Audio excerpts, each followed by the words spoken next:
உடலின் மைய நரம்பு மண்டலத்தின் ஒரு பகுதி தான் நம்முடைய மூளை. தகவல்களை பெறுவதற்கும் அனுப்புவதற்கும் அதிக திறனை கொண்டுள்ளது இந்த மூளை பகுதி. மூளையின் அமைப்பானது 3 பகுதிகளாக பிரிக்கப்பட்டுள்ளன. அவை முன்மூளை, நடுமூளை மற்றும் பின்மூளை. உடலில் அதிகமாக ஆற்றலை அதிகரிக்கக்கூடியது மூளை பகுதிதான். மூளையின் அளவானது ஒவ்வொருவருக்கும் ஒவ்வொரு அளவில் மாறுபட்டு இருக்கும். சிலருக்கு மூளையானது பெரியதாக இருக்கும். அப்படிப்பட்டவர்களுக்கு அதிக திறன் இருப்பதாக ஆய்வாளர்கள் அவர்கள் கருத்தில் கூறுகிறார்கள். மேலும் வயது வந்தவர்களின் மூளையானது சுமார் 1.4 கிலோகிராம் எடை அளவிற்கு இருக்குமாம். மனிதரின் உடலின் எடையானது மூளையின் 2% கொண்டுள்ளது. பெண்களின் மூளையை விட ஆண்களின் மூளை 10% பெரியதாக காணப்படுகிறது. ஆண்களின் மூளையானது கிட்டத்தட்ட 1227 கன சென்டிமீட்டர் அளவிற்கு இருக்கும். சராசரியாக பெண்களின் மூளையின் அளவானது 1131 கன சென்டிமீட்டர் அளவு இருக்கிறது. மூளையின் முக்கிய பகுதியாக இருப்பது பெருமூளை. மண்டை ஓட்டின் முன்பகுதியில் அமைந்துள்ள மூளையின் முக்கிய பகுதியாக விளங்கும் பெருமூளையின் எடை 85% இருக்கும். மூளையானது 75% நீரினால் சூழப்பட்டுள்ளது. அதாவது உடலில் நீர்ச்சத்து குறைந்து காணப்படும் போது மூளையின் செயல்பாடுகளில் எதிர்மறையான விளைவுகள் ஏற்படும்.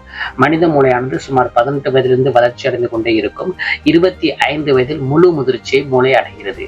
முதல் வருடத்தில் இதனுடைய வளர்ச்சி 3 மடங்கு அதிகமாக இருக்கும். கழுத்து பகுதி, தலையின் தசைகள் மற்றும் நரம்புகளுடன் சேர்ந்து மூளையில் ஏற்படக்கூடிய ரசாயன எதிர்வினை காரணமாக தலைவலி பிரச்சனை உண்டாகிறது.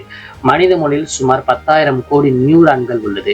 மனிதர்கள் தங்களுடைய மூளையில் 10% மட்டுமே பயன்படுத்துகிறார்கள் என்பது தவறான விஷயம். உண்மையில் நாம் மொத்த மூளையையும் பயன்படுத்துகிறோம். இரவில் தூங்கும் பொழுது 10% மேலாக மூளையை நாம் பயன்படுத்துகிறோம்.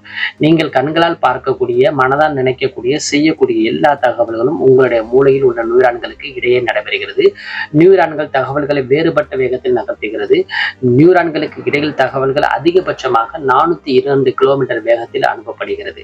மனித மூளையானது 20 வயதிற்கு பிறகு சில நினைவு திறன் மற்றும் அறிவாற்றல் திறனை இழக்க தொடங்குகிறது. நமக்கு வயது அதிகரிக்கும் போது மூளை பகுதியானது சிறியதாக தொடங்கும். மனித மூளையில் 16,000 கிலோமீட்டர் நீளத்திற்கு இரத்த நாளங்கள் உள்ளது என்பது ஆச்சரியமான ஒரு விஷயமாகவே காணப்படுகிறது. மூளையானது நமது உடலில் 20% ஆக்சிஜன் மற்றும் இரத்தத்தை பயன்படுத்துகிறது.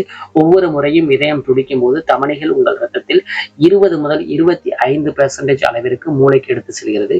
ஒவ்வொரு நிமிடம் 750 1000 மில்லி லிட்டர் ரத்தம் மூளை வழியாக செல்கிறது என்று அநேக தகவல்கள் வியப்பிற்குரியதாக மூளை பற்றி நமக்கு கிடைத்துள்ளன. இந்த செய்திகளை யாவும் இணையத்தில் நாங்கள் எடுத்து உங்களுக்காக தொகுத்து வழங்குகிறோம்.